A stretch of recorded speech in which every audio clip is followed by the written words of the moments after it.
All right, we should be going live. Let me go to my sound settings.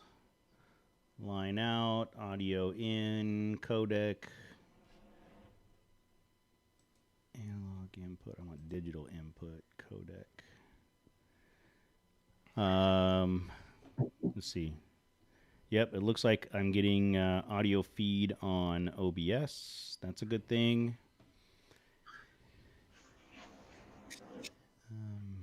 Did you check the levels? I did not. I'm checking levels now. Okay, good. Checking the levels now. But it looks like... How about the streams? Did we cross the streams? We haven't crossed any streams that I can tell. That's good. Jose, you want to log into, or someone log into YouTube and make sure? Right now. Yeah, you would think as many... we're live. Audio? Do we have audio? That I don't know. You would think as many times as we've done this, we'd have it down pat, but anytime we make changes to the arrangements here or new stuff, it gets all wonky. It sounds like we... Can't have it. Okay, so Kilmer and Deech both say they have audio. That's a good thing. Okay, cool. Just have one of them or say something. Can one of you guys say something real quick? Testing. Something real quick. Yeah. Something real quick. All right. Sounds like we're good. Oh, this is going to be a really good podcast. Oh, Joe's on mute. It's good. I wonder. I think I can mute you from here too, or at least I can ditch you. So if someone says the wrong thing, I might just click the button and bail everybody. If you just do that with Joey, that would be probably improve the conversation a lot right off the bat. Well, last week no one could hear me, and the audience said it was the best show they'd ever seen so far. That's the kind of love and support we get from our fan base here. Doug may not be joining us. Doug's having some trouble. So okay. Anyways, all right. He's a mechanic. He'll keep trying. Nothing. Well, if he makes it in, we'll just we'll go from there. We'll give him a shit about. Hopefully, he doesn't repair your cars like he gets on a Zoom call. That's fucked up. It's the truth. It's the truth. Yeah. He's great with a wrench. Don't put a keyboard in front of him. That's right. I have experience with that. Okay. All right. You guys ready? Sure. Good to go. All right, guys. I'm going to count down 3, 2, 1. We'll go silent for about 10 seconds and then get it rolling. Ready? 3, 2, 1.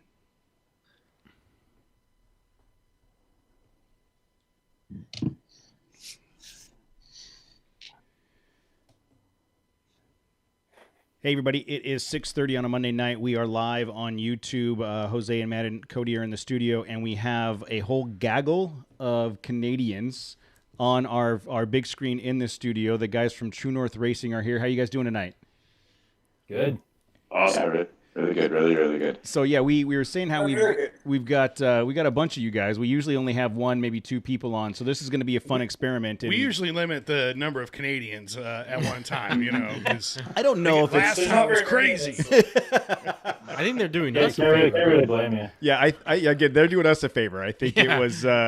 We could have invited him here to get some of Jose's antibodies, but they didn't need that. It sounds like they got COVID under control. So the True North Racing guys. So you guys, I came to know you through Nexon. You guys have a relationship with Paul and Nexon Tire, and then I know that you have participated in King of Hammers and a lot of the other stuff. But tell me how. What is it? 1, 2, 3, 4, 5 of you guys, 6 of you guys get together to start a race team with multiple trucks in multiple classes, running multiple races throughout the year. How does that happen? You guys want me to do Driving off-road? Of course. We didn't just fire up with 6 cars. That would have been really cool. And we actually started out as it was 3 of us that wanted to kind of get involved with various backgrounds, but we were all kind of into off-roading and wheeling, and 3 of us here in Fort McMurray, Alberta, we decided we wanted to try and we've been kind of following KOH for a while and Ultra 4 and decided we wanted to build a stock class car. And we bought a ZJ, a 98 ZJ. Actually, the car that Joey's racing right now was the one we bought originally. We started to work on it, and we had the goal of trying to race in 2015. And as the year progressed, we just weren't making the progress. It's the same story everyone has, right? It's like, oh, we weren't making as much progress. Everything took twice as long, and it really did. And then towards the end of the season, or the end of the calendar year, it was getting pretty evident that we weren't going to get it done in time. And it just so happened that Grand Cherokee that won the previous year KOH stock class came up for sale through Eric Miller. Oh yeah, and the yellow one. Yeah. So we were kind of like, shit, do we want to try and get this thing and then maybe we'll just sell the other one? So we hummed and hawed and we ended up buying this thing off Eric. So it was kind of a 3-person ownership at the time. We all split it. We kind of agreed that the first race we did, I would drive and our buddy Russell Ziegler would co-drive. And the third guy, Johan, he was going to sit out the first race. So anyway, we bought this thing off Eric and we picked it up on the lake bed in 2015. So we went there 2 weeks early. We got there. This thing came off the trailer and it would barely run. So it had a lot of engine problems the first year, a few other things too. But we spent a lot of time troubleshooting that thing, and ended up racing like we got it. And despite our best efforts, we got the motor fixed and everything running. We had to swap transmission on the lake bed because it blew up the transmission. Spectacularly on Chocolate Thunder in front of a whole bunch of people pre-running. So that was good. That's the way to do it. Yeah, if you're gonna do it. Yeah, might as well fail.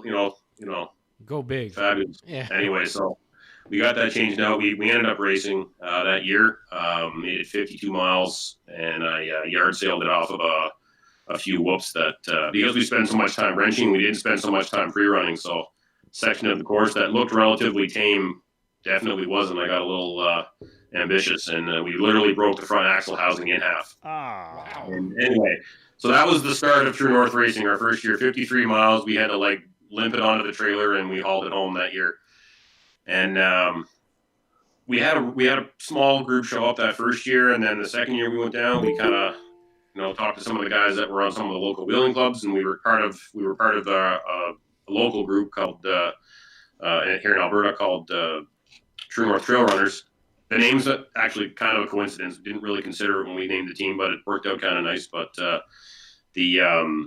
so kind of recruited a few of those guys to come down, joined us in subsequent years. So the first 3 years we had just the ZJ, and then the third year or the fourth year was, I'm trying to remember here now. Fourth year was Johan's JK and Lyndon's first car.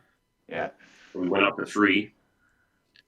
And then the next year was Joey's car.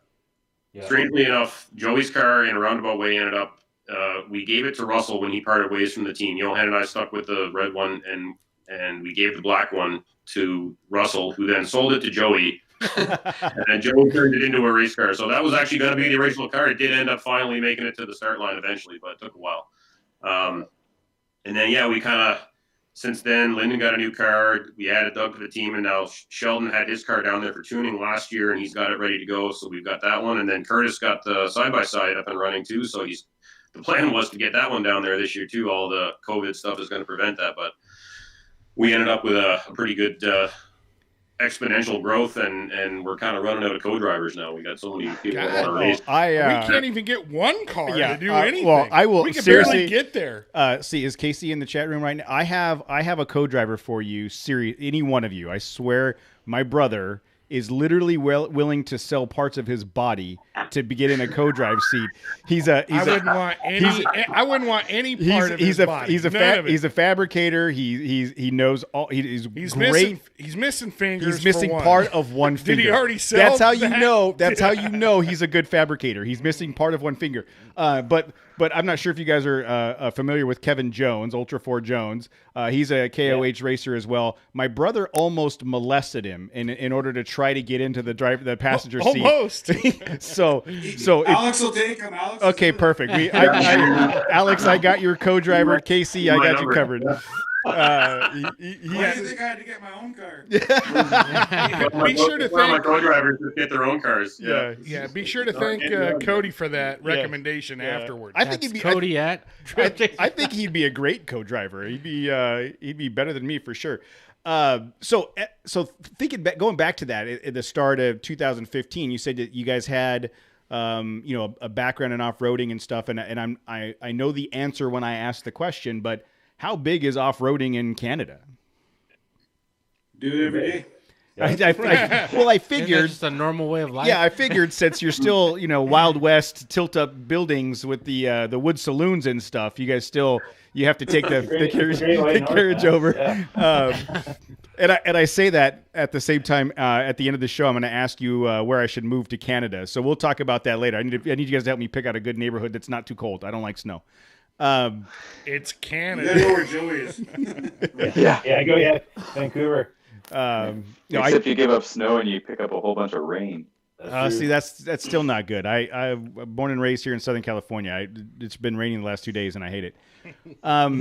So the ambition to race in 2015, where did that come from? Was that just primarily from watching the races and thinking, hey, I want to do that, and I think I can do that? I mean, or was that something that built up? Like, how long was that ambition building up before you pulled the original the trigger on the original three of you? It was a while. We had I'd actually purchased a 98 Grand Cherokee back in 2013, same year my son was born, and that thing ended up just being kind of a third vehicle.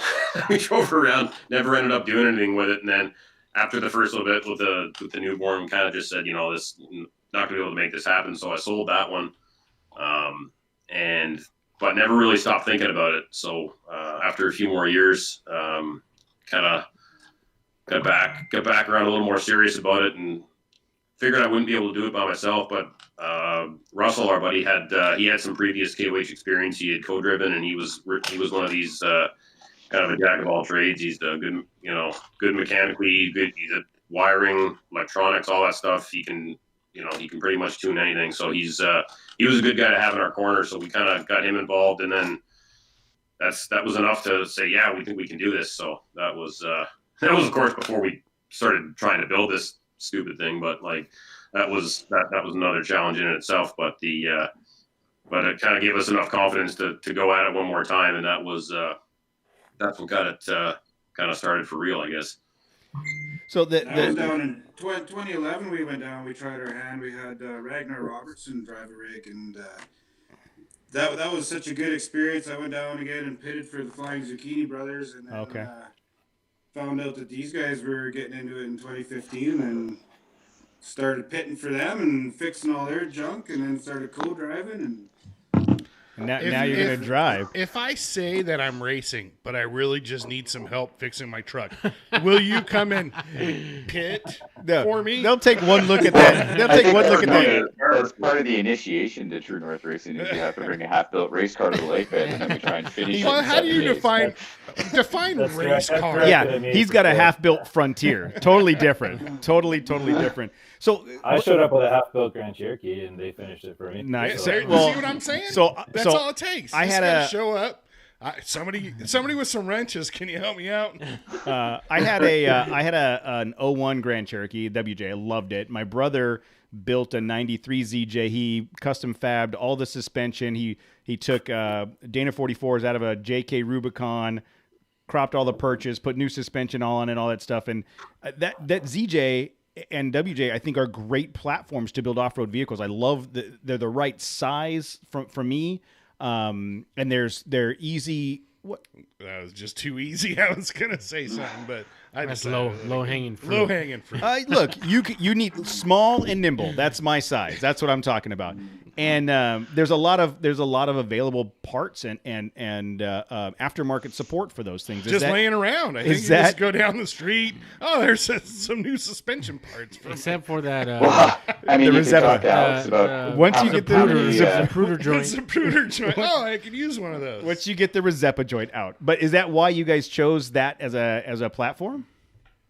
Yeah, I would say like the Grand Cherokee is a good platform. The because of the restrictions of the stock class with the suspension and the engine and all that stuff. I mean, you get V8 power, you get the Lincoln coil, on all four corners, and you get a good amount of wheelbase, right? So that's definitely the benefits. And the one thing I hate about them is the stupid unibody, because it's not meant for this kind of racing. I could start up my own podcast called Crack Chasers, and it's me every week with my welder in the garage finding all the damn cracks in my head. Please do not Google Crack Chasers. Please. Yeah, well, I'm not gonna do that. That's a whole nother. That's a whole nother show. Unless Hold that's on, your guys. thing. Hold on. I'm gonna go to Yeah, for that. GoDaddy right now and see if crackchasers.com is available. So check it out, guys. Crack Chasers is real, and I got to log off for a while. I'll be back. Hey, Doug's I need here. 2 minutes. How you doing, Doug? Welcome to the show. Hey, Doug. We're halfway.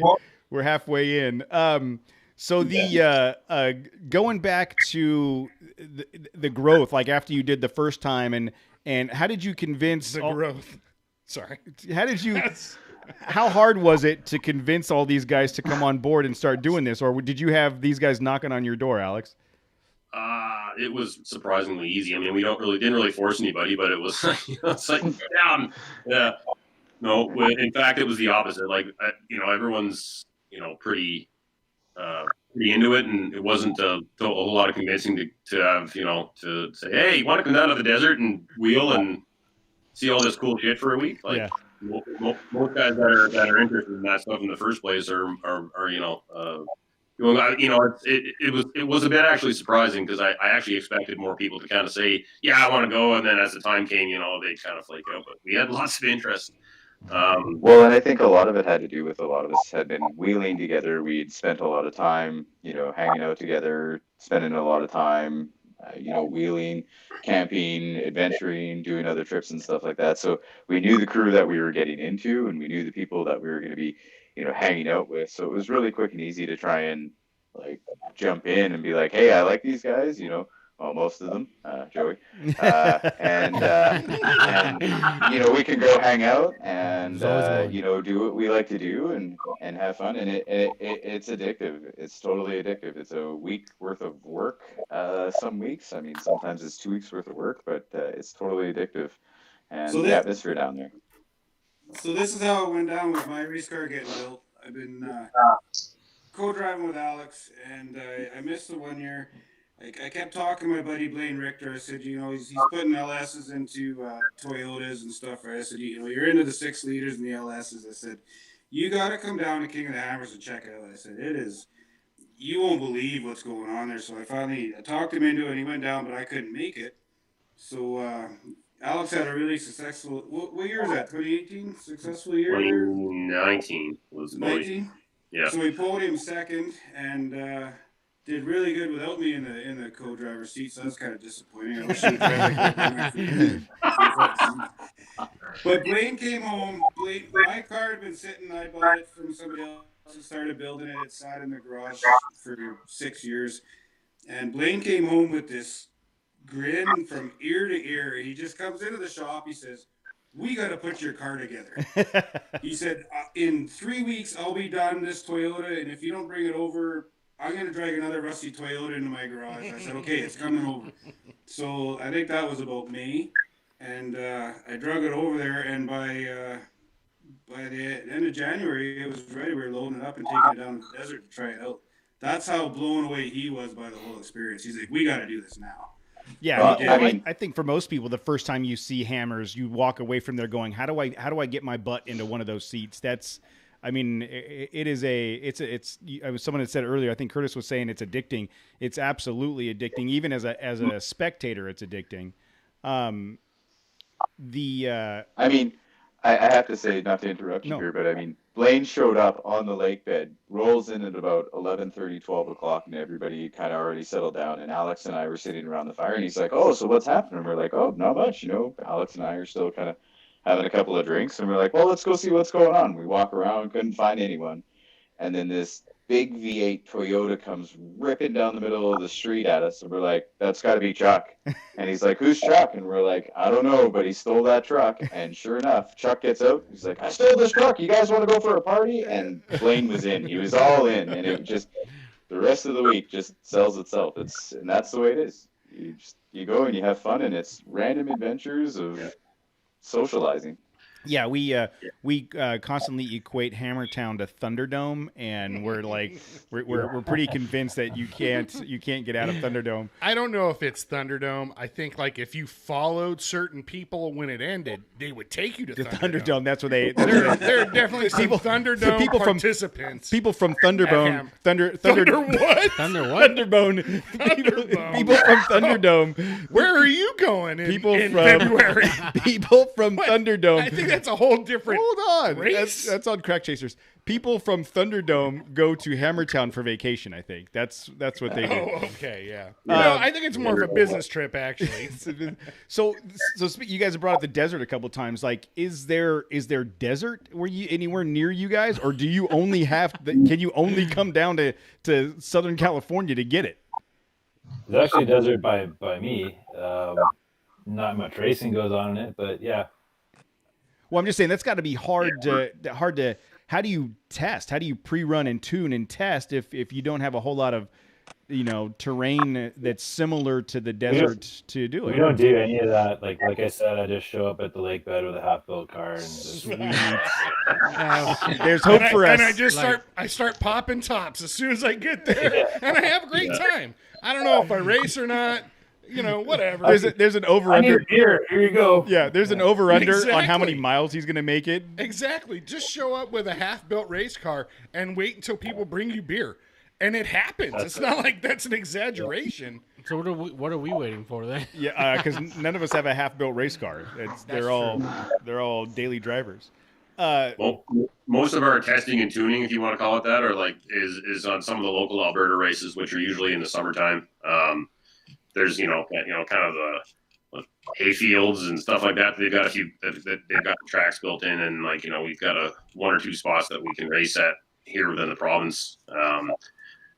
The only other place that I pre-run mine is literally in the middle of winter. The snow is actually the closest approximation you can find to the sand. Only it's a hell of a lot colder, obviously. But the type of terrain gets kind of similar. You can get the big whoops and long straight stretches. And I actually had to when I had my motor rebuilt in, I think it was 2017. I actually had to break it in, and that's what I did. Is I loaded it up. I went out to the cut lines and I just ripped up and down.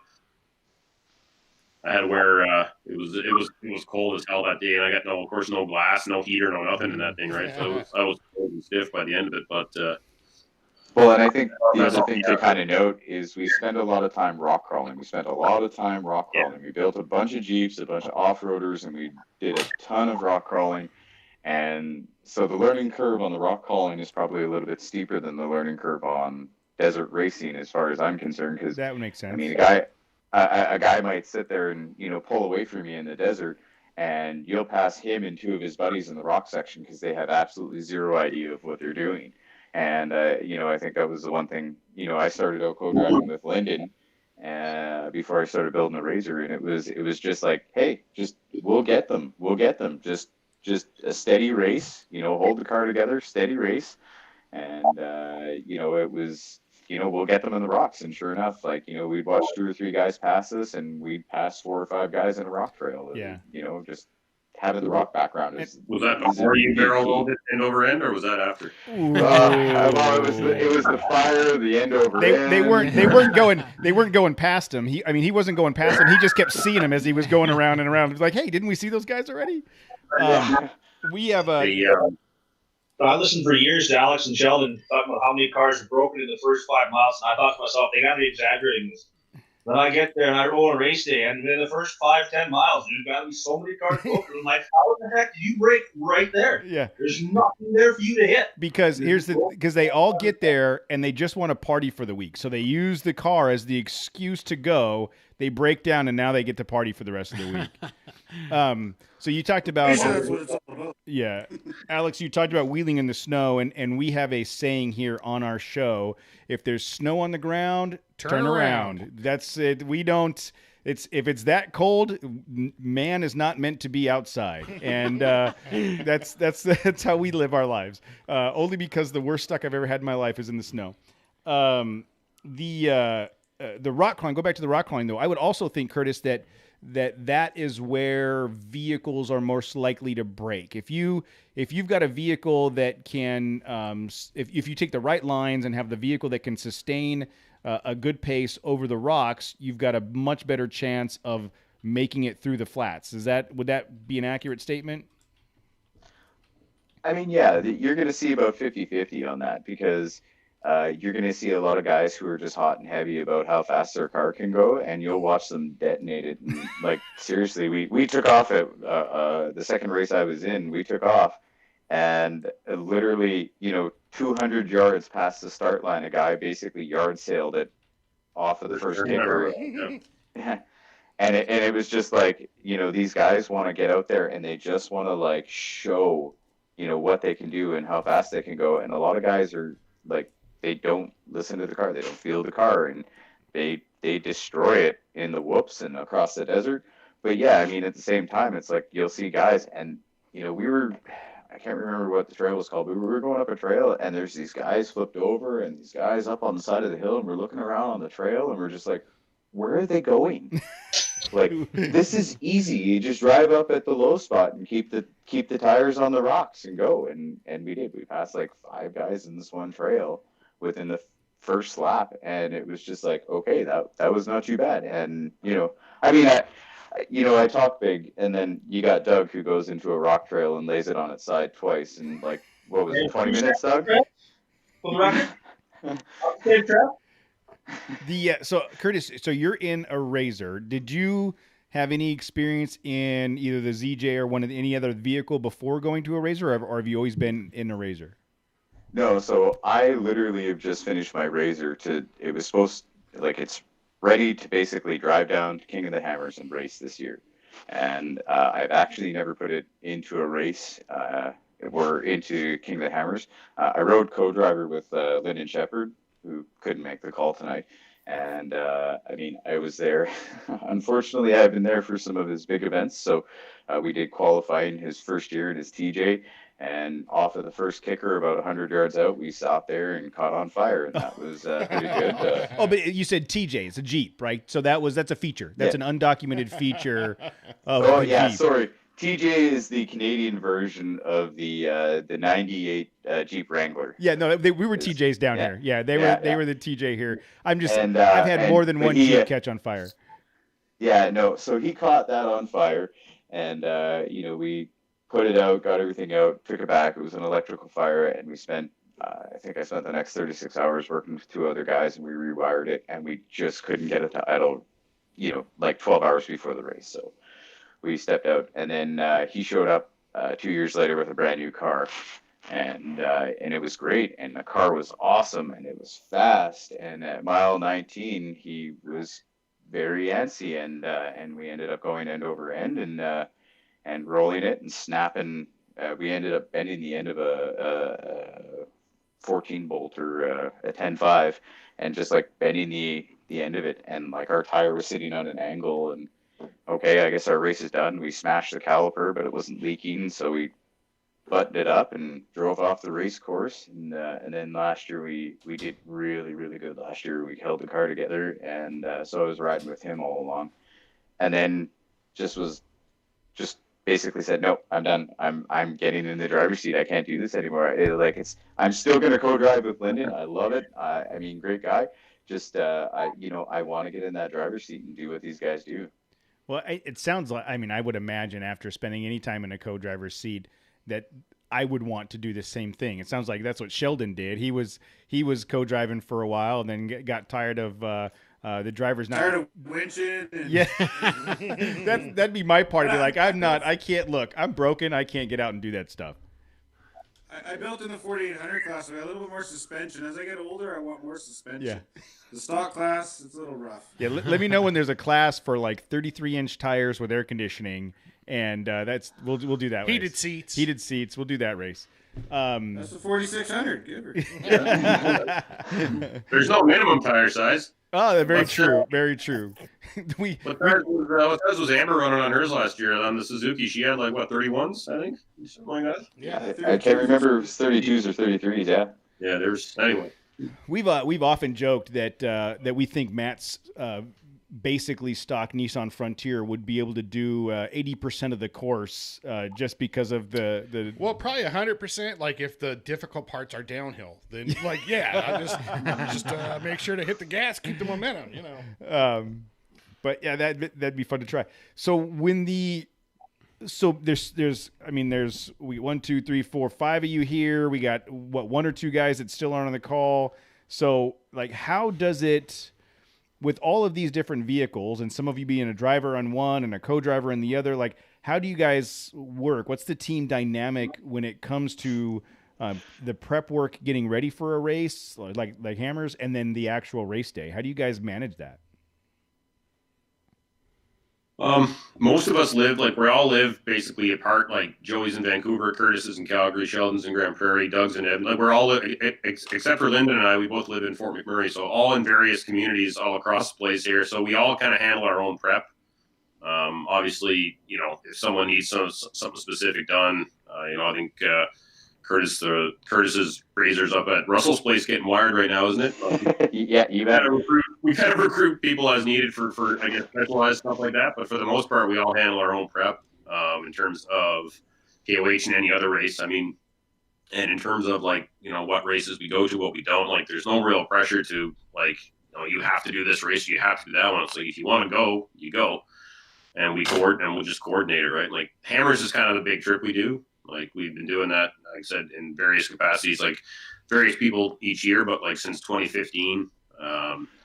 So we've had people going down. So it's pretty much been a given that, somebody's going. So it's kind of just like who's coming, who's not, and we'll arrange it. And then when we're down there, the guy that owns the car and his co-driver tend to look after it, and anybody else that's there that wants to help and pitch in, that's how they do it. So that's kind of cool. It's like a community cooperative of buddies, skills and trades. work together. And forgive me for my ignorance, but when you talk about the different communities, like when you name off those places, I'm sure I've seen them on a map someplace. But are you like Alberta and Edmonton? I don't know. I know where they are. I'm saying I couldn't tell you. Are they 15 minutes away from each other? You are directionally challenged. 5 to 12 hours away, I would say. The closest would be 5. Yeah. Damn. Wow. After Grand Prairie. That's probably 12 hours away from anybody. And then Curtis is 3 hours south of me. So I'm kind of the center of everyone. Okay, so you guys that's my daily commute. Yeah, I was saying, yeah. In Los Angeles, we drive that far to get to 7-Eleven. Yeah.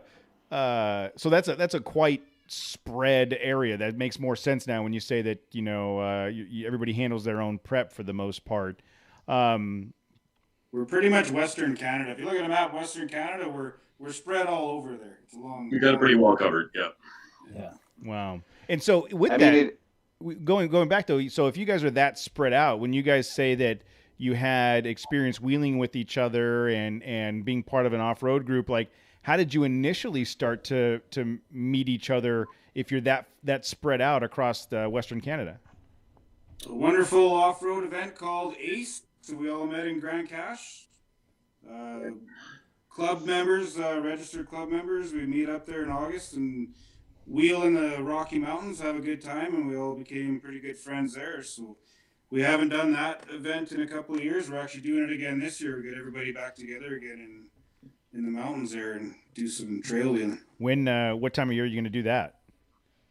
That is August, second weekend in August. Okay, good choice. Yeah, that seems like a much better choice than January or February. Pretty much snow in the mountains this time of year.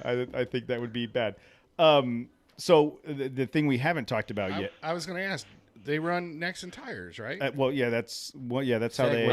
Segway alert. Yeah, I was just saying, exactly. So that's not where I was going to go with it, but let's talk about it now since Matt had such a great segue. So how did you, obviously we've got the Nexen banner behind us. We're sponsored by Nexen. I know that you guys have been working with Nexen. When did that relationship start and how?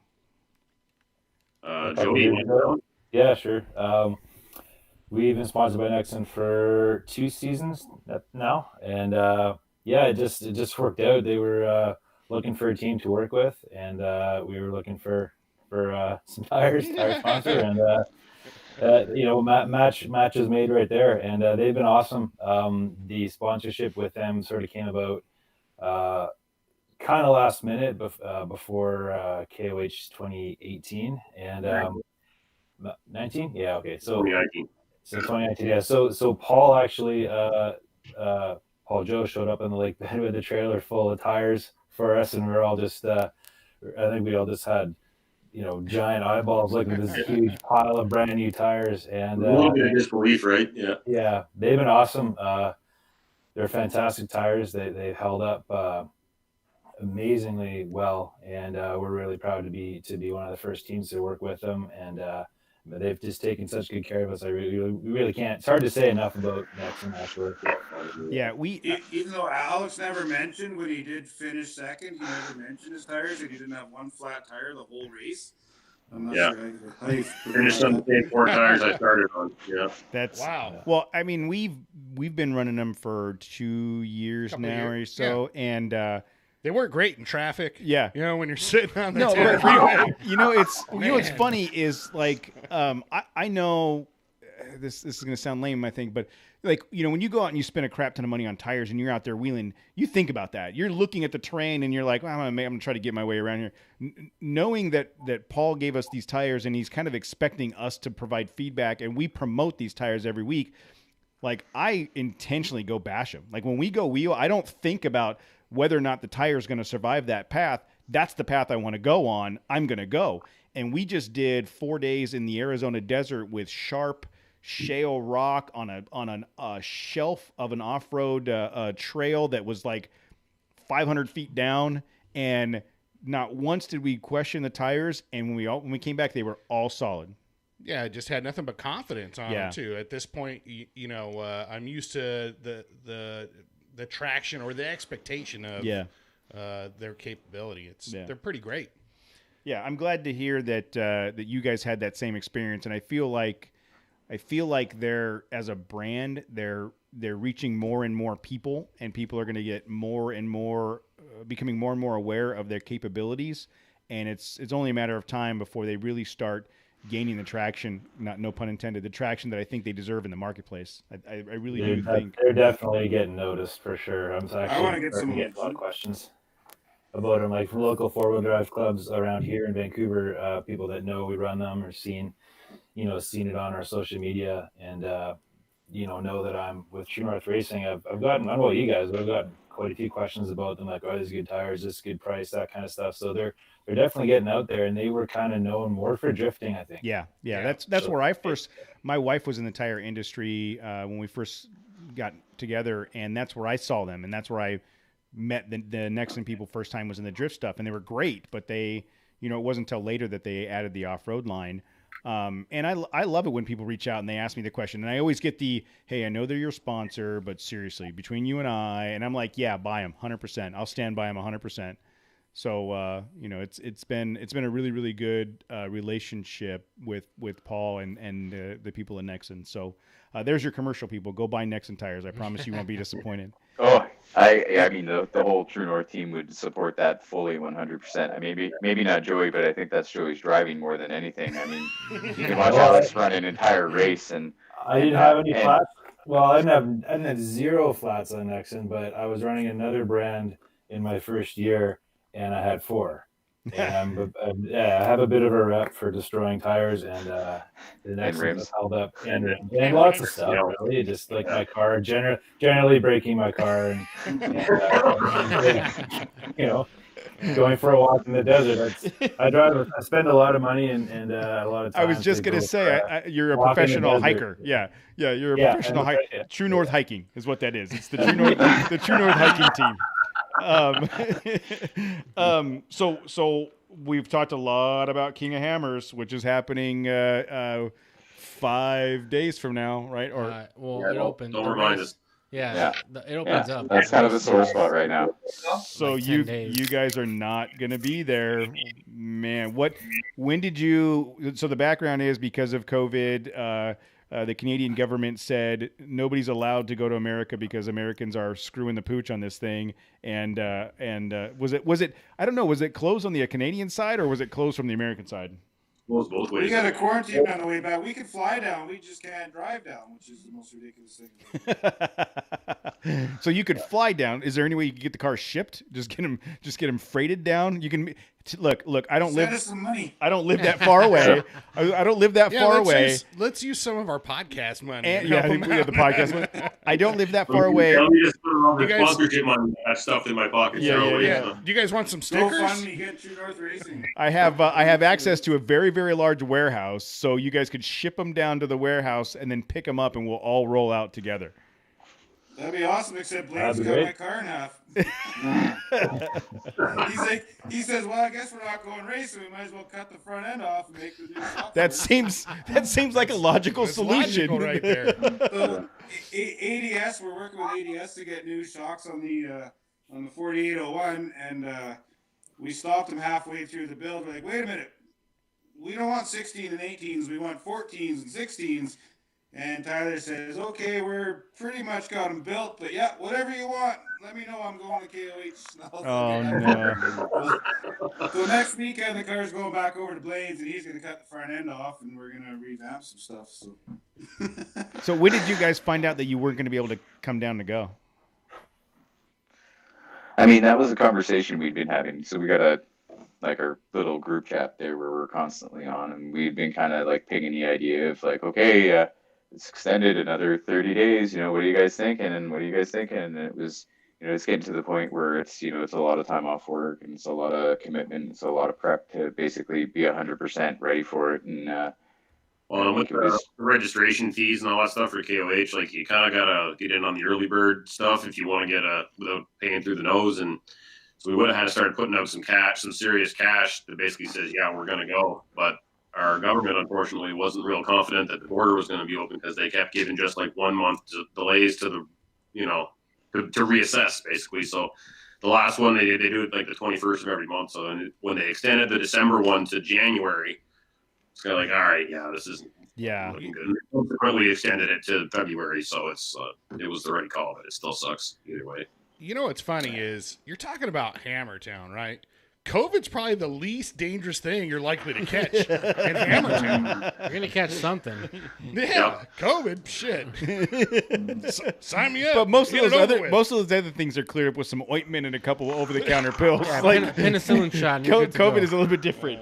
I would imagine there had to be a point where it was go no go. Like there's way too much involved and too many moving parts to make this decision last minute. It had to be, and it had to be a tough decision. I mean, were you guys agonizing over it, or you kind of like, whatever? I get the year the week off. I'll go someplace. I'll go next year. Well, I think the other side of that is it's not just if the team can go, because the team. I mean, we can take 4 drivers and 4 cars and 4 co-drivers. But that doesn't help us when it comes to pitting and when it comes to fixing and when it comes to everything else. And I mean, we got to have that support. I mean, we have had an amazing group of people. I remember, my first year was their second year. I didn't get down the first year. And I think there was 10 of us or 12 of us total at it. And, pitting for the one car. And I want to say 2 years ago or 3 years ago, we had 38 people in our crew for 3 cars. Wow. And it is. People are just dying to come down and hang out. And we've offered. I don't even know 38 people. Yeah. Oh, hey, I just got a 1/2-inch impact for Christmas, so I'm eager to use it. We've offered to help all kinds of people. Everybody that's been on this show related with King of Hammers, we've offered to work in their pit crew. And not surprisingly, none of them have called back. Not one of them. They've heard the show and they went, nope. You guys would fit in great. We would accept that. You come over and we'll take that. They want to finish the race. Yeah. Look, Curtis makes bowls of bacon. Like there's a bowl of bacon all day. Oh my God! Wow. I'm moving to Canada. What? Wow. What? To be honest with you, I'd already be dead. Like, let's be honest here. Is it like moose bacon? If you need a guy to just hang out and point at tools with a can of beer in his hand, eating up your bacon, I'm your guy, just so you guys know in the future. That's Joey's job, actually. I'm really good at it. Joey, I feel like you and I are kind of the same person in our groups. Like whatever's wrong, it's Joey's fault. When it's broken, it's Joey's. Like that. That's me. But it actually usually is Joey's fault. Yeah, me too. Yeah, me too. I mean, I'm not defending Joey. I'm not saying Joey didn't do it. I'm just recognizing that we're both wrong. You're empathetic with what you're hearing. Yeah. Yeah, that's all I'm saying is that I know where Joey's at. Joey, do you get lost a lot? Are you directionally challenged? Yeah, anywhere. No. Okay. No. Okay. Well then. No, I know where I'm going, but I also don't go very many places, so I don't either. How about bicycles? Are you have you fallen off of bicycles a lot recently? Are you okay? No, it's too much exercise for me. See? All right. No one had to bring that up. No one had to go there. So with Hammers being off the calendar, what kind of race season do you guys have scheduled? So we've got there is a call it a local Alberta organization that puts on usually a few races each year. They're called Punisher. They basically use the Ultra 4 rulebook. It's actually put on by a few of our fellow Canadians who also go to King of the Hammers. Brinkfab. Those guys actually organized this. They started it up in 2015, and they've got, I think, 3 tentative races planned for this kind of spring, summer, fall time frame. And there's also I believe, Ultra 4 North has at least one event in Montana this year. Is it just the one, Curtis, or is there more than one? Yeah, there's one event in Montana, and then there was one event in Moab that was April. But again, we're thinking April's still a little bit of a stretch for our government to piss off. Yeah, I think I'll probably just try to stick to the races on this side of the border just to avoid any disappointment. I was going to say, did you guys annex Montana? Because I think that's still in America. As far as I know, I think it's still in America. I think Montana just does whatever the hell Montana wants to do. They decide. I don't know. Don't they? It's Wild West, man. They walk around with guns on their hips, and I'm not sure there's enough people that take it over and nobody would find out. Yeah. Sheldon, you said if you ever left Canada, that's where you'd go? Yeah, Montana would be the place, yeah. Isn't it one and the same? I'm sure at some point before someone arbitrarily drew a line on a map, it was the same thing. But it's practically like tropical for a Canadian, right? It's like the southernmost part of Canada would be Montana. Funny. I'm sure you guys. So Alex didn't mention the race we had in Quesnel, BC last year. They put on a race. They called it COVID 4, like Ultra 4, but different. It was kind of an invite only. We went out there and raced, and it was a great success. They expanded their racetrack for us and learned some things. They're going to expand it a little bit more next year. I think they're going to put on some more. Doug was there. Brinkfab was there. A lot of the Ultra 4. There's a couple 4,400 cars there. We had a really good time, and looking forward to going back to Quesnel, BC for that one. So, well, they'll more and more stuff's popping up. The sport's getting more popular, so people are starting to realize how fun it is. So. And Quesnel, BC, I'm going to translate for Californians. That's Quesnel, British Columbia, Canada, right? Yeah, we don't know. It's so like geographically speaking. Like I'm looking at a map now. The vastness of Canada, and it's like just broken up into like 5 or 6 provinces. I think that's a way smarter way to do it. Like I just think that they got it figured out. When it comes to like the different places that you live, like Vancouver and Calgary, like how varying is the terrain? Like, do one of you live closer to mountains and the other one's more like I know Vancouver's close to the ocean. Like, I mean, does that play into how you guys wheel or what experience you're able to have for these types of events? Yeah, totally. We have a lot of rocks and those types of trails around Vancouver, so it's be easier to practice rock crawling here than some other places. The other guys are close enough to the mountains. I don't know how far away you guys. The Sheldon, you're not that far, really. I don't think. I'm pretty close. Yeah, I got a good variety of muskeg, mud, dirt, and mountains.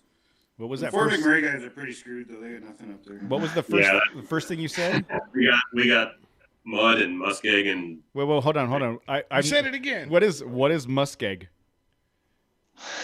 It's awful. Terrible.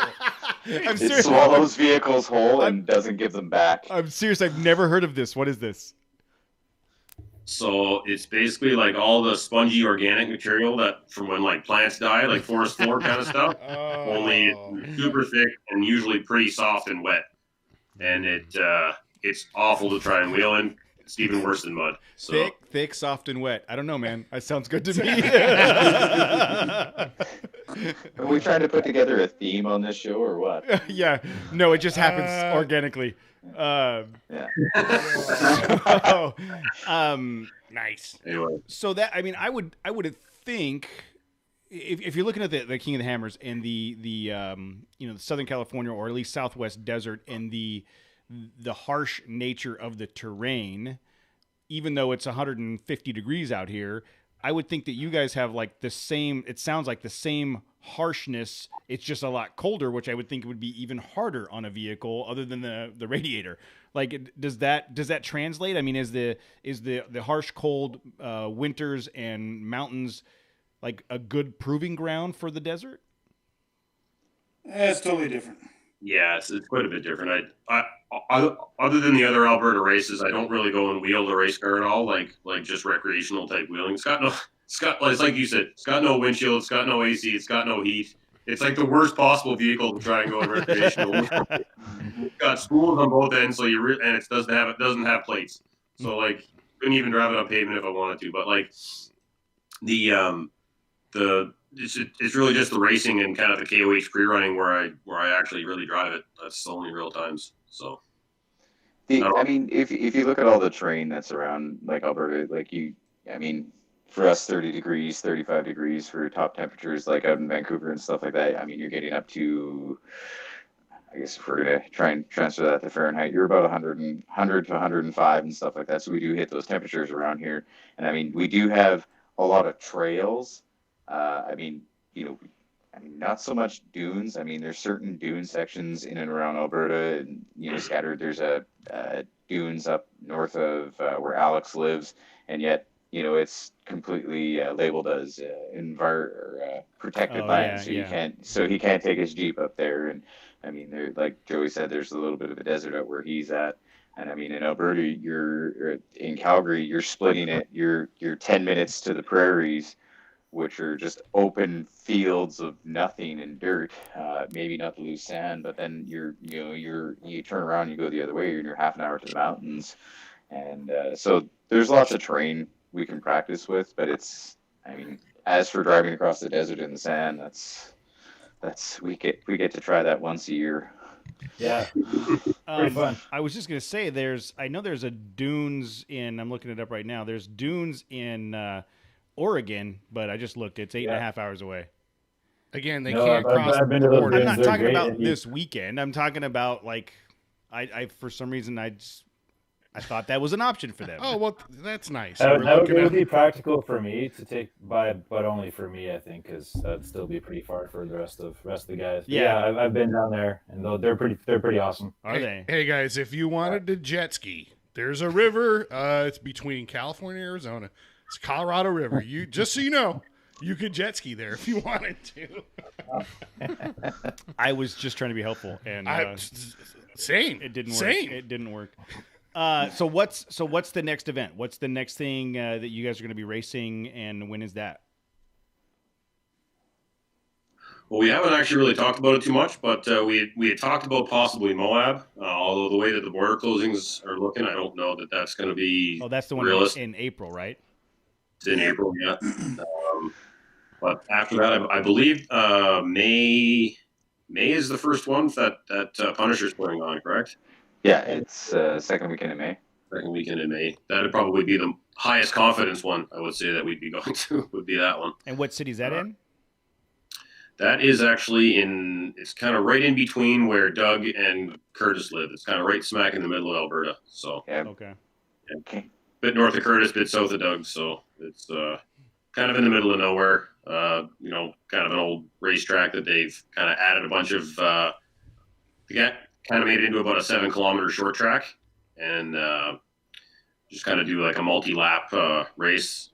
And they've got kind of an old oval track that they serve. They kind of put some artificial rock obstacles in there, and use that as kind of the start and end. So but it's a fun little track. You're looking for it on an app. It's called Tail Creek Raceway. Find a couple videos about us on YouTube. Okay. Out there. Not how easy to find, but it is out there.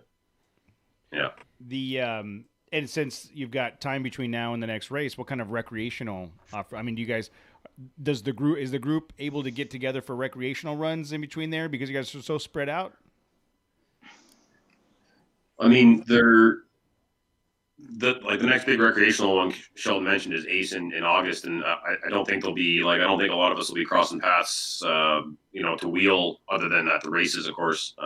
Before then, I suspect that Sheldon will do some wheeling with TNT in his area, and if I ever decide to get my TJ rolling again, if it'll even move anymore, I might try to get out for a bit of snow wheeling here before the winter breaks, but yeah, I think that'll probably be the next time we all kind of wheel together. Would be at the next race, really. I mean, we're a bunch of web wheelers in between races where we just trash talk each other and talk about how Alex doesn't know how to drive and he ripped his fender off on Doug's car, and Joey couldn't catch him because he had a flat tire, and Lyndon rolled his car. It's just a bunch of trash talking. It sounds like you guys need a podcast, is what that sounds like to me. Yeah. It sounds like, because that's pretty much what we do, is we get other people to come on the TV in the studio, and then we just make fun of each other the whole time. That sounds like about what we do. Yeah. It's pretty close to what we do. That's awesome. Yeah. Well, I think it's really cool that I've known. It would be easy if you guys were all in the same general vicinity. Like for us, it's easy to we all go wheeling, we all do stuff together because we're all close. We all live in the same general vicinity. I think it's really cool that as spread out as you guys are, you've found a way to stay connected throughout the season, throughout the year, and then you come together for the big events to help each other out. And I think that's I don't know. I just think that's a really cool dynamic in the way you guys have been able to build that. Probably good. If we were physically closer, we'd probably hate each other so much that I was gonna say it probably wouldn't work the other way. Yeah, I think it'd be hilarious if you guys only talked to each other when you got onto podcasts. This is the only time we ever talk to each other. We're too far apart. I hate that guy. You should take the script from our group messenger, how that goes back and forth. You could probably make a pretty funny comic book on that one. I can imagine some of the text chains that we've been on that. But usually, I don't know about you guys, but with these two, it usually ends up down the path of either UFOs or conspiracy theories, or they'll just take it and just turn it into something completely asinine. You love it. You love it. Don't act like you don't like it. No, I don't. No, I don't. I mean, I think it gets asinine, but I think it's just more along the lines of who sucks first and who's going to do what next time. And, fuck you, Alex. I'm not cooking for you. Starve. Yes. Okay. Nice. Yay. He's writing it down. The first bleep was that what? We made it almost an hour. Yeah. Yeah, just about an hour. My bad. No, that's absolutely not. The chat listeners, room's going to start going wild. Yeah, the listeners are waiting for it. So what'll happen is, so after we do this segment, we usually have a second segment where we're talking, and if there has been no F-bombs, the chat room starts taunting Jose to try to drop one before the end of the show. And one of these days, I'm just going to end the show super quick, be like, thank you, good night, and keep him from doing it. But somehow he still gets it in there. That's what she said. So long term, though, guys, I mean, it seems like you've made a really big commitment, not only to the racing piece of it, but as a team. I mean, is this something you guys see doing long term, and you're going to continue doing it as long as you possibly can? Yeah, my kids are right into it. My kids love this. They got posters of the famous race car drivers all over. Shannon Campbell, Jason Shear, Lauren Healy. Me. They love it. Yeah. He said famous. Alex comes into the house and he's like, "How come there's no posters of me anywhere?" Or he's that, "Hey, Uncle Alex is here. Do you want me to sign a poster for you? Do you want me to sign a poster?" Yeah. Well, you know what they want? They said, because they got a nice Nitto Tires poster stuff. They said, why doesn't True North Racing have a Nexen Tires poster? So we need to work on that. We need to get a Nexen Tires. I know some people that can make that happen. Sounds like So we need to make that happen next time we're down there. But no, my kids are in it. They love it. I'm doing it for the kids. That's what I tell my wife. I'm doing it for the kids. I'll have to remember that one. I don't know if it'll fly though. You have to have more than one kid, I think. Yeah, maybe that's what it is. Plural. More than one you kid. do for my kid. Take my kids. I'm doing you it. Take my kids. I have to have more than one kid that doesn't get car sick off roading and actually has an interest in doing it. So right now. Well, I mean, I know for myself when I got home from Hammers last year, and I was just like, no, I'm doing this. I'm getting this car. It's going to be ready for May, and I'm getting this RZR done, and it's just going to be 100%. And I literally got home from Hammers, went to work, came back, and dropped the car off to get a cage welded on it, and just started going crazy on it, and COVID hit. And I was just like, oh, cool, downturn, everything like this. The world's going crazy, and I'm building a race car fucking perfect time. just like right on key. And I mean, I had a bunch of long talks with Alex and a couple of conversations with the other guys, and just being like, hey, you guys are still in this, right? Like, we're going to go with this. We're going to keep going here, because I got this RZR torn to bits and pieces, and I want to keep going with it. And I mean, I'll honestly say I don't think I could do it without the team that we have.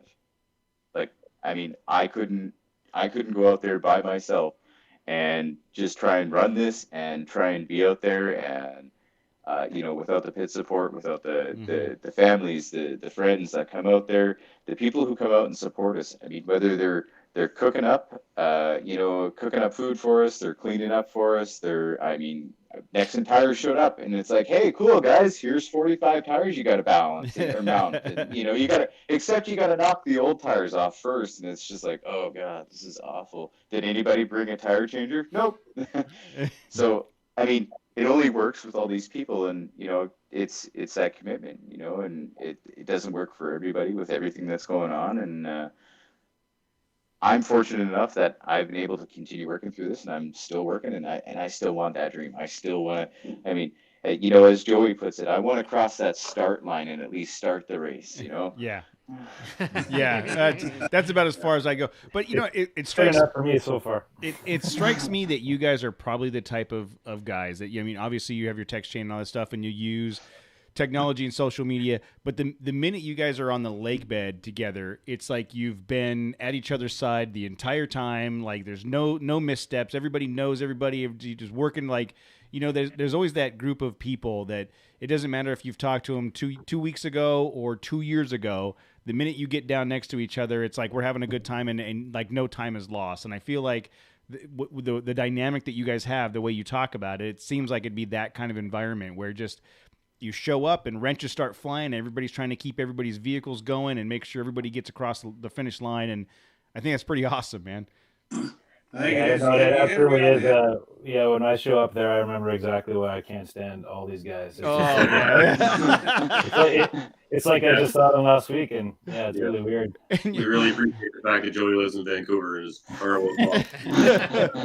Well, I appreciate that he lives in Vancouver too, because I think it's the closest to where I'm at, and so I'm gonna have to come visit Vancouver and check that out. I'll just dip my toe over the Canada line and decide if I want to keep going after that. There's a lot of mooses up there. 15 minutes from the border. Yeah.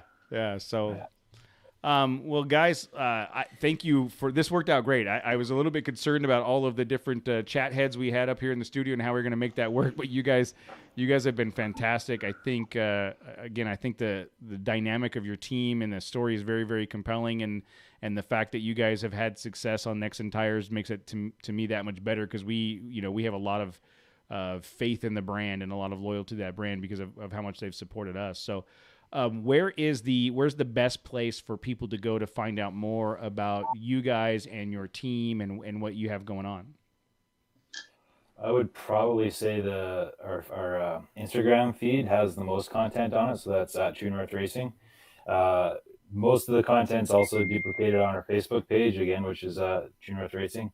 So yeah, there's a lot of information on all the different cars. Some videos of me walking in the desert and stuff like that. So yeah, go check it out. Oh, the desert walker, I love it. Yeah, and their website is at truenorthracing.ca because it's across the border. You don't use the .com, it's CA because Canada they manage their whole other. They have their own internet, separate internet. It doesn't have any viruses. Their internet has no viruses. You don't have to worry about it. So does it have other things? I don't know. I've never searched for those other things in Canada, so I don't know. Because you guys know about that, right? There's some other things. Crackchaser.ca. See, that's what you guys did. You search for crackchaser.com. That's where you can find Alex. You guys can have the Canadian version, and we'll take the .com version. They're just gonna be nicer though. Yeah, there's a VR. Yeah, it's probably something like PG. You know, like very very nice. Chickens. Chicken. I don't know. No, that's crack chicken. Never mind. There's another one. No. Just edit that. No. I'm sorry. Edit that one out. Matt's Tourette's just kicked in. I'm sorry. I don't know what just happened right there. Seriously, guys, thank you so much for coming on the show tonight. This has been a lot of fun, and we are hoping that you do get the chance to make it down here again. And when you do, let us know. We are ready to we're ready to stand in the pit and point at things. I mean, that's what we do. So, anything else, guys, before we call it? Thanks for having us on. It was awesome. Yeah, thanks very much. It was great. Yeah. All right. Fuck you, Joey. Nice. All right, guys. Thank you so much. Have a good night. Thanks, guys. Thanks. Right. Thank you. All right. Seriously, guys, that was a lot of fun. You guys are really cool. I'm super envious. I think you guys have a great thing going on, and if I wasn't hanging out with such slackers and yahoos, I might be able to do the same thing. But you know, Joey, you know what it's like. You know what it's like. Yeah. We actually have to buy Joey some Hurt Feelings cookies, and they're those giant Miss Debbie oatmeal cookies. And every time he gets cranky, we just throw a couple of cookies within 6 feet of his arm span reach. And, he goes down and he scoops out the ground with them, and Yeah, it's I've been known to break a lot of stuff and be a little cranky, so it is what it is. I can see it. Yeah. All right, housekeeping. So this will go out this Thursday. Wednesday. I'll get this edited and I'll email you probably Wednesday night when it goes live for download, and then I'll include some social media posts formatted for all the different platforms: Instagram, Facebook, whatever. And then so usually Thursday morning people start downloading it, and sometime Thursday afternoon we start promoting the episode on all the social media platforms, and we'll tag you guys and all that, and go from there. But we'll let you know when that is released. And in the meantime, if you guys have any questions or need anything, do not hesitate to reach out. Awesome. Thanks, awesome. guys. All right, guys. Thank you so much. Have a great night. This is wicked. Yeah. You guys have an awesome time. This was awesome. All right. Talk to you guys later. Thanks, guys. Night. Here, guys. Yeah. Good night. Thanks, guys. I know what that is. It's Presley's got a hanging chair in her bedroom, and it's the wood hanger hits the wall. So Ghosts. Tammy's got a ghost in the other room. Then it likes to ride the. Oh, good God. Cody just killed it. Can you kill a ghost? But it's so same thing with zombies. Can you kill a zombie? It's dead already. These are great questions. This is what. When are we gonna start I our really podcast? want to get into. This is what I really want to get into. And if you had to, how would you kill like a ghost? vampire? They're dead already too. How do you kill a dead thing? I started it. How do you kill a ghost? Ghostbusters with like a. You didn't kill it. You trapped it. Okay. Yeah, you don't really kill them because they have that place where they live. What about the marshmallow guy? Like, I'm pretty sure he died because he was just a mush, right? That's true. Yeah. So if a ghost, that's what you got to do, dude. You got to get the ghost to inhabit some kind of inanimate object or something mushy, and then you blast it, and then they're dead. Yeah, you need like a vessel, right? Exactly, a vessel. Put them into a vessel. Get them to commit themselves to a vessel. That's the tricky part. Like a genie bottle? Granted, that's the tricky part. You got to get them to do something stupid like that. And then you blast them. Interesting. And that was Ghostbuster Talk with Matt and Jose. All right, dumb sauce. I was told that we had a voicemail. I have not checked it. So I think Mud Raider wants you to you could be a vessel for a ghost because you're all mushy. Me? That's what he says. Cody's a perfect candidate for ghost vessels.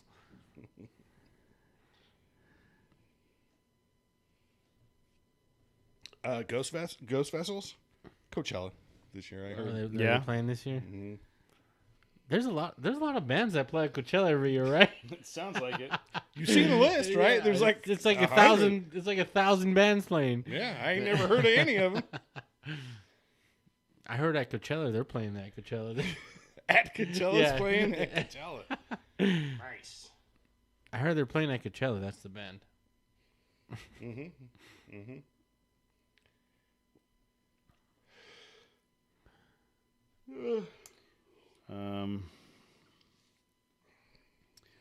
Okay, we'll start with the voicemail and then go from there.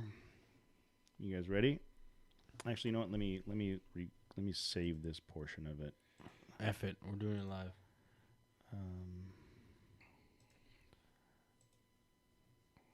You know, there's probably another podcast that he puts together with all the stuff that gets recorded. All the gold nuggets. I'm saving it for later. I'm saving it for It's for when we run for office. Yes. He's gonna release all these all these files onto the internet, and it's gonna be like the Hollywood tapes. Exactly. That's what Hollywood's clamoring for. No, Access Hollywood tapes. They grab her by the what? Coochie. Hoo-ha. The hoo-ha. All right. You guys ready? 3, 2, 1. All right. Thanks to the guys from True North Racing. They were a lot of fun. I would have expected more beards from Canadians. And there was not one conversation about moose. Mooses. Moose. Not one A. There was a couple boots though. Yeah. There was a couple boots. There's a few boots. A boots. But no beards. You would think like I don't know. Maybe I just have like a different impression of like what Canadians look like. You know, like, they didn't wear any animal pelts either. Is that what you're expecting? I didn't see any animal pelts. I didn't see any flannels or flannels, and no beards. You know, these are modern Canadians. My assumption was, you guys are all lumberjacks. Like that's how That's how you make your money. Yeah, that's like you're lumberjacks, and then you race cars. Cool. Syrup collecting. Yeah, the maple syrup factory. That's right. I know. Honestly, it'd be a lot of fun to hang out with those guys. I bet it would be. And I've been wanting to go to Canada for a long time, like just for a vacation, but I do not believe I could survive as a human being living in Canada with Especially the temperature. I heard Edmonton it gets really all cold. those guys are like teenagers. I don't know. They're all very young. It's very difficult to live up there. You age by like 30 years. It's in Canadian years. It's rough. That's why he wanted to. That's why Sheldon wanted to move down to Montana. Yeah, because it increases lifespan. Knock 10 years off his life. Yeah, add 10 years. Yeah, exactly. Add 10 years to his life. Well, dude, they don't have ozone up there. It just contributes to the cold. It's rough. They don't have ozone up there. The ozone layer is gone. It's not up there. There's because it's all the forest. They got trees don't produce ozone. No. And it's funny on the live feed. Do they? They don't destroy ozone. I don't know. No, they don't. Magnetic waves produce the ozone. Oh, come on. Okay, dude. So we got a voicemail apparently. So we have a voicemail. I've not listened to this, and I don't know what it is going to be. This is you, probably. No, it's not. It's some dumb Fody kissing. Hey, gentlemen, it's Ali from Canada. It's been a while since I called in, so I thought I'd call and leave you a voicemail. And I don't think you get enough voicemails, so I'd have some spice variety for you. A couple of things. One, I wanted to know where my Trail Chaser stickers were. I asked for them like weeks ago, Cody. Come on, get on the ball. Okay, stop right there. Tammy mailed them out for me the other day. I had like I think 2 sets of stickers to mail that I just kept dropping the ball on. Are they stuck in quarantine? I don't know. Yeah, maybe they're not letting them across the border. But Allie, I think yours are ones that got mailed out. So we would like a retraction. We would like another. No, because I'm pretty sure he asked a while ago, and I told him I would do it and drop the ball and have Tammy do it. Canadian-centric episode. Yeah, it was. So we'll after this episode, I'll go back and double check to see if those are the ones that I sent out. And secondly, this winter I'm building an overland trailer, and I wanted to know what your opinion was on rooftop tents. I have a family of 4, my wife, myself, and 2 boys, so we need a soft shell because it's going to sleep 4 people in a hard shell. That's too small. And I was wondering what you thought of Wild Coast tents. They're 1 province over, so they'd be my closest local supplier. But I wanted to know your opinion. What should you look for? What's important at a rooftop tent? What to avoid? Anyway, I want your opinion. Maybe you can throw in some flow charts and spreadsheets or some shit. I know you like that. Talk to you soon. Bye. Okay, so real quick. That's the only thing we could contribute to that conversation. There's a spreadsheet. Real quick. No, your stickers did not go out to 2 that I had Tammy send out. I'm looking at those 2, Tad and JC. I did not have yours in there, so I will ask her to send those out tomorrow. I'll go back through the conversation and find your address again. As far as we gotta get a huge disclaimer right now. None of us own a rooftop tent. Yeah. So everything we say from here on out is pure opinion and or based on we've been camping with people. We've been out camping with people that have them. I think he's right. Finding a hard shell that could fit 4 people would be too many. That's way too expensive or not enough room. People don't even make it. But I would suggest they have that soft shell that opens up. You can get like an awning room. And I've seen people put like a cot. Yeah, that's what I was going to say. The same thing is that you use you get shove the kids downstairs. Yeah, if you get the annex, so you can get because I think you can get a soft shell a soft shell rooftop tent big enough to fit 4 people, but that's a big ass tent, and it's probably going to be for the same price. You get the standard hard soft shell rooftop tent with the annex. Yeah, and then do a couple cots on the bottom. And that's what that way it's less. It's less weight on top of the car, less people moving around up on the tent. I mean, I don't know how old your kids are, but plus you get some special time. The kids are down below. You mean sleep? Yeah, exactly. Yeah, yeah. What were you talking about? Wrestling, mommy, daddy wrestling, rooftop wrestling. I think that's the route I would go. I agree. Yeah, with you, if I had Jose. a family of 4, yeah. Yep. Yeah. Well, you know what, Jose? I mean, I'm 30, or I'm like 66% of the way there. Like 75. I think it's 75. 75. I think you're 75. You're a math teacher, right? Like you're you're working towards being a math teacher. I would expect that bad math from me. You were. Yeah, you were. Yeah, I that's the only thing I can. And as far as that name of the tent that you talked about, I've never heard of him. At this point, man, like I think the quality of rooftop tent, like it's not like such a secret anymore, right? Yeah. There's been enough R&D done and people borrowing ideas. I would say zippers. Borrowing. Oh yeah, I think that's zipper, number 1. That should be number 1 on a tent. Zippers. Verify zipper have functionality. A mat tent R&D, the zipper. Or if you know any hairy bears and you just trap them inside the tent. I understand you can on Meetup. You can find hairy bears. Hairy bears. Hairy bears. There's usually hairy bears. .ca for Canada. What do you think that's on that website? That's a category in crack chasers. Oh Jesus! I say cock chasers earlier. I knew you were. That's where you were going, cock chasers. I knew that's where you were going. Chickens. Yeah. Yeah, but it's rooster chasers. Come on, that's the joke, Jose. I gotta spell out the jokes for you. Yeah, sometimes. Okay. Sometimes you go too deep. It wasn't good. I just wanted to. He's never been too deep, dude. That's never been the issue. That's not what I heard. That's not what my sister said. But I think I still think the overland trailer and rooftop tent is the direction. Speaking of, like 2 weeks ago, remember I talked about that Smitty. If I could find one of those Smitty bill. I've had like 3 people send me messages. I send you one. Yeah, I've had listeners, and you said here's one in Fontana for $5,000, and I'm like, damn it! I got one literally that like I had my my financial advisor. We had a meeting, went through some stuff. Is he selling his or what? No. Is your financial advisor Tammy? No. But the next day, someone sent me a one, and I was like, I literally got scolded last night, and I was told that I can't spend any more than this much, and this is way out of my financial advisor's budget. He won't let me spend money. The one I sent you, it's a while now, but it was I think $10,000. Yeah. But it had everything. Yeah, but I got is it tent or trailer? No, the trailer. The trailer. But it had a tent with the and like a battery. Like it was all hooked up, ready to go. For $10,000. I already got like that shit in my garage. I got a tent and an old battery. Just get some 4x4s to build out the frame, and then.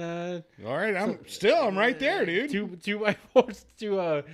Just hook up the tent and you want some wire? Just a bundle of wire? I'll lob that in there too.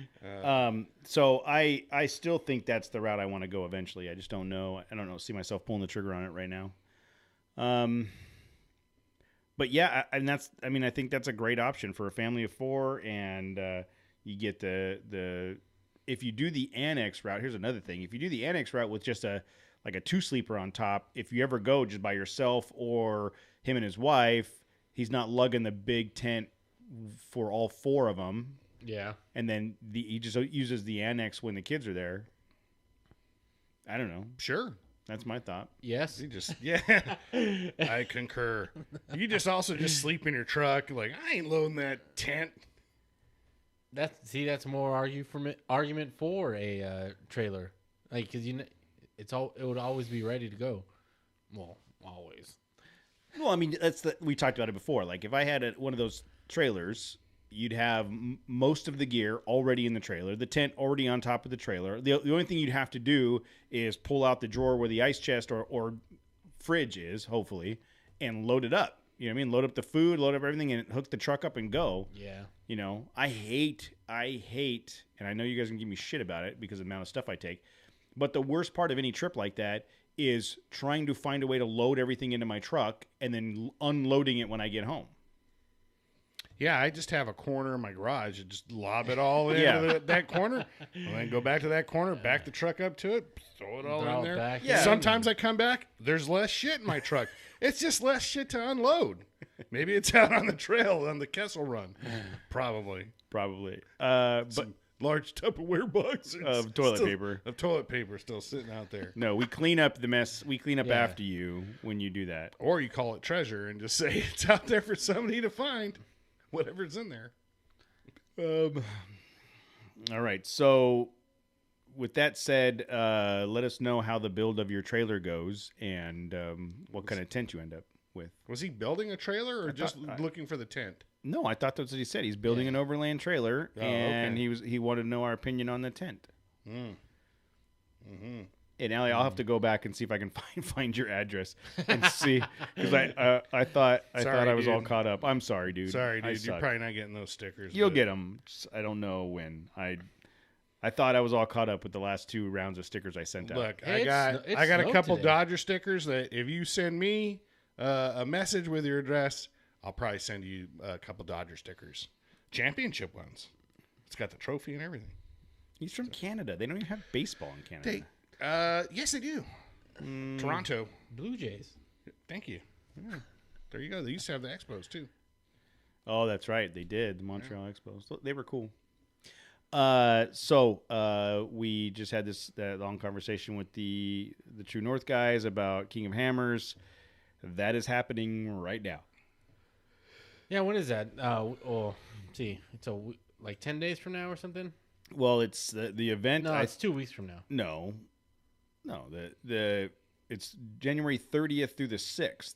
So like it's like happening. Yeah, but the weekend we would go would be the day yeah. we would go is Friday and Saturday, the 5th and 6th. Well, I'm just saying, like this Friday, Hammertown opens. I think. Yeah, this Friday, Saturday is when like people are going to be showing up, and then the week after, the 5th and 6th, is when we had originally talked about being there, and that sounds like that's not going to happen. Wah, wah, wah. It's going to be raining. It's just there's so cold. There's so many things like cold. Every time there was something that I was like, that's okay. That's it's okay. But now it's like there's so many things stacked up against it. I'm like, this is just a bad idea. Yeah, CCR's out there. Cold, COVID, and raining. Oh, Cretan's Clearwater Revival. Oh, man. So yeah, it does not look like that is going to happen for us. Apparently, I've heard someone talk about possibly heading somewhere away from Hammertown that weekend. I got a text message from one of our friends. I don't know though. That had a great idea, and I don't want to mention the location because he said it's his private. Mud Raider's like, won't the rain be keeping the COVID down like dust? It can't spew. It can't. That's true. No, it can. You know what I mean. So Scott, our buddy Scott Wolfesteig, sent I thought you just said you weren't going to say who did it. No, I can say who. I'm not going to say where. Say where. Yeah, he said that he's got a special place in a special place in his heart for us. And and then but he said he's got a what's wrong with that? Nothing. I'm laughing because he's laughing. I know. He's got a special place where he said that might be a good alternate to going down the Hammers route. So that's something we need to explore as a possibility. I would love to do an overnight trip somewhere, just a one-nighter. Mm-hmm. Agreed. I need it. I'm tired. I need it. So we can look at that as an option. The only downside to that is he said there's 8 to 10 rigs max. Like that's in the camp spot that he's talking about. Okay. There's not a lot of space there. And if you're Mark, then it's like there's only 3 spots. Yeah, then it's just you brought the it's the yacht. It's Mark and one other guy. Or, yeah, pretty much. We can fit 12 people here except Mark showed up. Who's out there? Just Mark. He's all by himself. Mark's got to have me and Cody go out there as like tugboats and kind of like chip them around corners and stuff. Big old foghorn. So Scott's in the chat room and he says we can maybe do 15. Okay, but again, does that include Mark? If Mark's that 15, we're up to 5 or 6 now. Yeah, Mark and 5. So that's an option. It's something to look at. But I would love to do just an overnight. It's going to be cold and possibly rainy. So that's another factor. He said we can go out this weekend. And asses. That's what it says in the chat room. He said, "Let's go this weekend, asses." I think he's calling us asses. Okay, but I believe he said we can go out and assess. Oh, assess. Okay. Yes. Hey, let's go out this Scott, weekend, asses. You're letting the cat out of the bag, bro. He's like. No, see, come on, Scott. I'm purposely not telling people where it is because you said it was your super special spot, and then he's out here blabbing where it's at. There's that, and then there's that spot he's telling us. Yes, we were gonna Scott. That was gonna be between us. That was gonna be our special spot. Mark says we could all just climb in his truck. So I'll go wheeling in one truck. Yeah. All right. True. That's true. That is true. I'll tell you what. Mark brings like extra heaters and shit, and like popcorn. Yeah, he's got the fridge, and he and Abby made great food every night. Yeah, that's true. Hey, Mark, just pick me up on the way, dude. I'm not even gonna take my truck. I'll just ride with you guys. Man, a full-size rig does seem like just throw everything in the bag. Dude, okay, I talked to you about this a little bit. So at work, we got 2 new F-150s in to replace a couple of our fleet vehicles. I'm sorry. And we had to go scout out some stuff, and my buddy and I jumped in one of the new F-150s just to take it to drive around town. Super freaking nice, dude. The interior of that new F-150 is super nice, and this isn't even like high end. This is like a fleet vehicle, maybe. Does it have the folding shift knob or like? No, that console? One didn't. No, but just like the just one more thing they can break. The instrument cluster and the seats. That's called the pre-broken knob. It's Coachella. It was super. It was super nice, and it made me wonder if I could wheel it full come size. On, stop it. No, I'm just saying, it was comfortable enough to where like I would like to wheel this. I miss the space in mine. Like I miss the space. Like I didn't carry that much stuff in the back, but just being comfortable. Mm-hmm. What? Nothing. We're just talking about carrying things in certain places. Find that funny. That's all. I really liked the comfort of that new F-150. I was really surprised. No, it's a Ford, dude. I can't back them. Sorry. Okay. All right then. Yeah, we also talked about Lytle Creek. What's up with that? What's up with that? What's up with that? What's up with that? Was that supposed to be this weekend? What's up with that? Yeah, you guys. What's up with that? Oh, dude, that's not that old. Saturday Night Live. That's like last season. No, you're like Jim Belushi days. No, that was Saturday Night Live. That's Kenan Thompson, Saturday Night Live. Top. And what's his name doing like the dancing in the background? Jason Sudeikis doing the hype man dance in the back. It's great. Yeah, I don't. It's great, Jose. Lytle Creek. We did have a conversation. It's close. It's easy. There's a bunch of snow in it right now. Snow right. It snowed today on the 15th. Did you see the pictures from Mom and Dad's house? No. Oh, so my mom and dad's house. You haven't even been there yet, have you? Yeah, I have. Okay. So when you walk out on the patio, Twice. you walk out on the patio. My mom and dad have like it's probably a 3-foot tall rail around their patio, and then the ground is probably 4 foot down from the top of the rail. So because you drop off the patio, Mom sent a picture. The snow is to the top of the rail all the way back to the fence. Oh, damn, dude. Like it's probably 3 foot high all the way back to the fence. So what happens there? Like, does Grubhub still deliver to your house? I don't know. If you order groceries, will they still bring you groceries? I doubt it. Mom said that they went to the grocery store last week to stock up and get ready. Yeah. Is that what you got to like? See, that's a how do you get out of there? You know, I'd like to not be in my house. Just tough around. You're just stuck in your house. I guess Casey shoveled the driveway for him. God, how did Casey get out of his house? I don't know. Man. I don't know. But that does not sound like fun. I don't.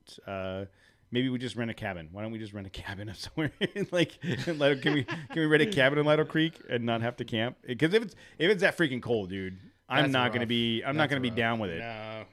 Snow camping? No, I have no interest. I've seen people do it on Instagram, and I think you're insane. That is insane. Can you sit around a campfire? Yeah. In the snow? Yeah. How does the fire work in the snow? Fire. Yeah. Snow. It does not water, compute. Bad. It's crazy. So I'm trying to find Lytle Creek weather. What's the? It has to be in the 20s tonight. Well, like I'm trying to see the 10-day forecast to see how it gets. Yeah.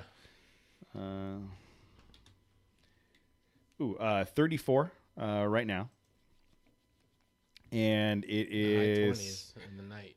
It shows that through Monday a low of 38. Yeah, but what about nighttime? Well, that's the low. That's the low of 38, right? 10-day weather forecast. if it's gonna be that cold, dude, I'm not camping. It's like I don't even care. Like it doesn't make sense to me to do that. So as of Wednesday, the 3rd, so this is the Wednesday before we would go. The low temperature expectation is 32. Nice. 31 on Tuesday, 32 on Wednesday. So what you're saying? It's another weekend of sitting around my house watching Cobra Kai. All right. Yeah. Well, I'm saying that it is not. I'm not going to camp and I'm not going to get the girls out there to camp in 32-degree weather either. That's if just you had an adventure trailer. Things might no, because that rooftop. Even if I had that trailer with the rooftop tent, it ain't insulated. Oh no, you need a heater. Yeah, like a buddy heater. No, not at all. It is ridiculously going to be cold, and I don't want any part of that. What's Scott? What's the temperature going to be like in your secret spot? Probably. Well, it's further north, so it's probably going to be about 98.7. 98.6. It took me a second.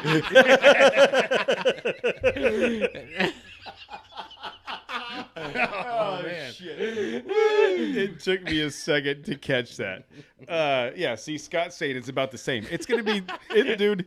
It's about that hot in my secret. Dark and gloomy over there. It's about that hot in my secret spot, too. I think. I don't think that's the case. It's going to be 32. Like, it's going to be cold as balls everywhere we go. So unless we can find a place with like a hotel, I don't think we're camping. No, I don't think so.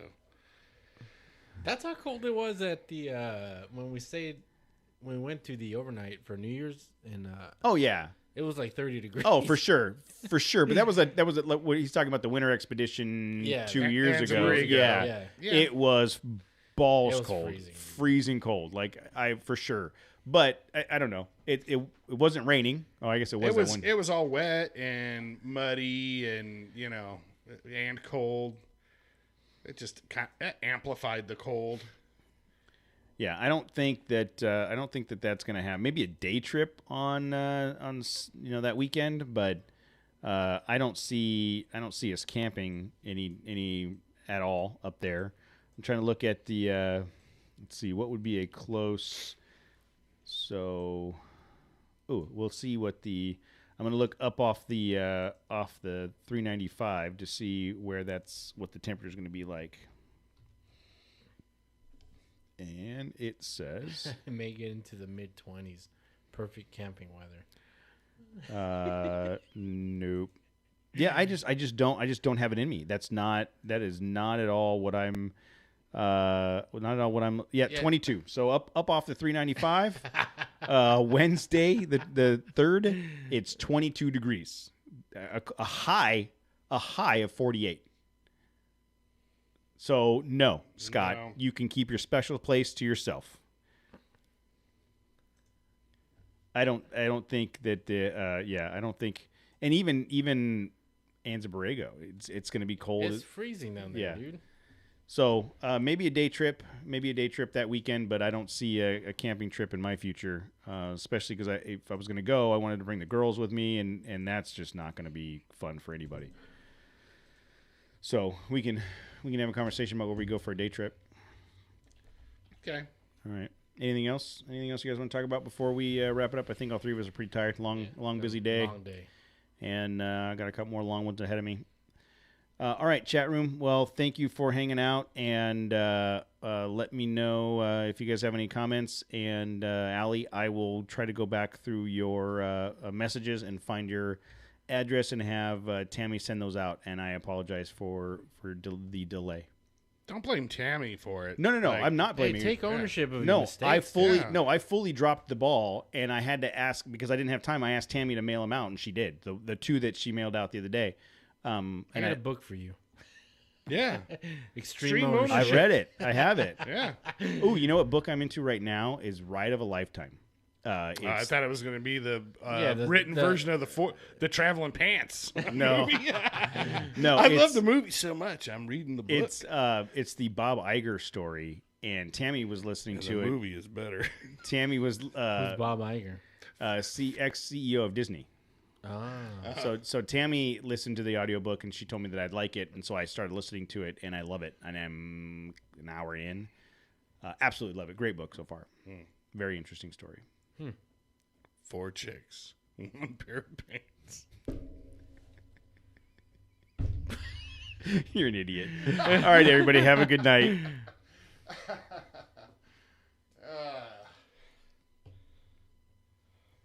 Fuck. Too late.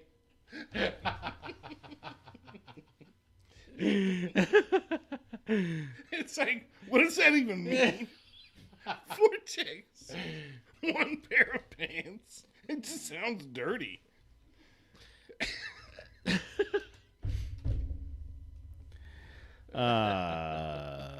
People listen to this shit.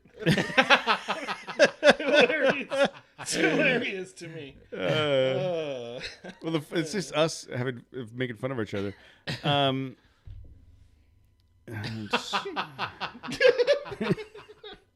It should be. It should be. I'm looking it up. 4 girls, 1 pant.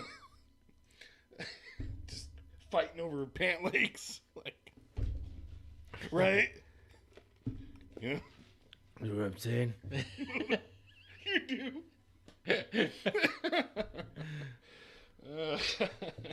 Let's see. Eliam, John G, Scott, Mark, Mud Raider, Expedition Life. Oh, was Shy in there? I saw cleared out. Rocklander and Shy. Dave, All Terrain Nation. Okay. Yeah, we had a good showing tonight. We had like 20 at one time for a while. We're peaking. We peaked at 20. Cool. Didn't we all, dude? Story of Cody's life. Story of my life.